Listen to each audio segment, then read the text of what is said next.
बिहार की राजनीति के लिए अगले 1 महीने हैं हम। नीतीश कुमार पर आ सकता है बहुत बड़ा संकट, जा सकती है कुर्सी। इधर नीतीश कुमार पीएम बनने का ख्वाब देख रहे हैं, उधर सीएम की कुर्सी पर भी संकट छाया हुआ है।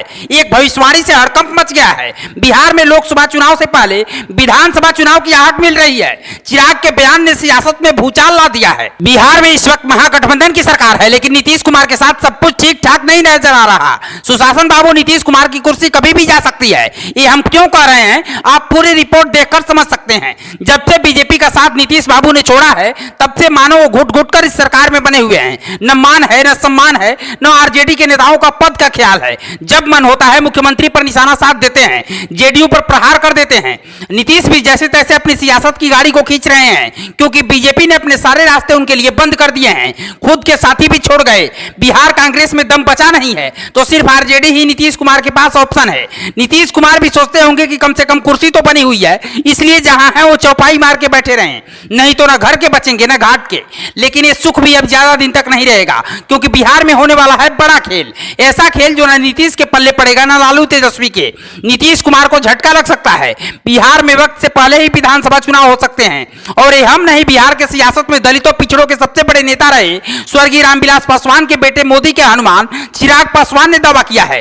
लोक जनशक्ति पार्टी रामविलास के सांसद चिराग पासवान की बिहार की राजनीति को लेकर बड़ा बयान आया है। उन्होंने कहा है कि राज्य में कभी भी मध्यावधि चुनाव हो सकते हैं, और ये मुख्यमंत्री नीतीश कुमार भी जानते हैं। चिराग पासवान का यह बयान ऐसे समय में आया है जब हाल ही में उपेंद्र कुशवाहा ने नीतीश कुमार का साथ छोड़ा है, और कुछ ऐसी भी खबरें आई हैं जिसमें कहा गया है कि जेडीयू के कई नेता नीतीश कुमार से नाराज चल रहे हैं। चिराग ने कहा है कि सीएम नीतीश कुमार गठबंधन के दलों के दबाव में हैं, घटक दल उन पर दबाव बनाते रहते हैं। ऐसे में बिहार में कभी भी मध्यावधि चुनाव की स्थिति उत्पन्न हो सकती है। मुख्यमंत्री से जब कोई रोजगार मांगने जाता है तो उस पर लाठियां चलती हैं। पिछले 18 साल से नीतीश कुमार मुख्यमंत्री हैं, लेकिन अभी भी उन्हें सिर्फ घोषणा ही करनी पड़ती है। चिराग की भविष्यवाणी कितनी सच साबित होती है तो आने वाला समय बताएगा, लेकिन ये तो तय है कि 2024 के लोकसभा चुनाव में बिहार में बीजेपी और महागठबंधन में कड़ी टक्कर देखने को मिलेगी।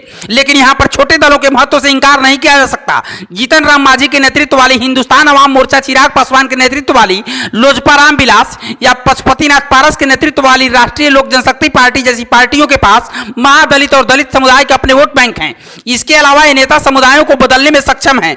2020 के विधानसभा चुनाव के दौरान जीतन राम मांझी एनडीए का हिस्सा थे और उन्होंने 7 सीटों पर चुनाव लड़ा था। उनकी पार्टी हम 4 सीटें जीतने में कामयाब रही।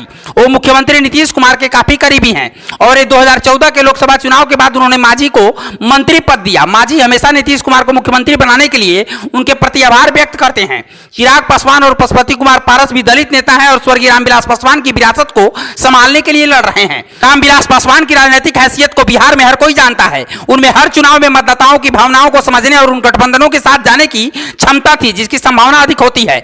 नतीजतन उनकी लोक जनशक्ति पार्टी केंद्र में सत्तारूढ़ दल के साथ रही। 2019 के लोकसभा चुनाव में रामविलास पासवान के नेतृत्व में एलजेपी ने 6 सीटों पर चुनाव लड़ा और सभी पर जीत हासिल की। 2020 के विधानसभा चुनाव से ठीक पहले उनके निधन के बाद चिराग पासवान ने नीतीश कुमार को गहरी चोट पहुंचाई। चिराग फैक्टर के कारण जेडीयू 2015 के 69 से घटकर 2020 में विधानसभा चुनाव में 43 सीटों पर आ गई। एलजेपी ने उस समय वोट कटवा की भूमिका निभाई थी और उनके वोट कटवा दृष्टिकोण के कारण पार्टी 2 भागों में विभाजित हो गई और बाद में सांसद पशुपति कुमार पारस के खेमे में चले। लेकिन ये छोटे दल इस चुनाव में नीतीश कुमार का खेल जरूर बिगाड़ सकते हैं। साथ ही बिहार में कभी भी राजनीतिक मौसम बिगड़ सकता है। आपको क्या लगता है? आप अपने विचार हमें कमेंट बॉक्स में जरूर दीजिएगा। ब्यूरो रिपोर्ट, पूर्वांचल समाचार।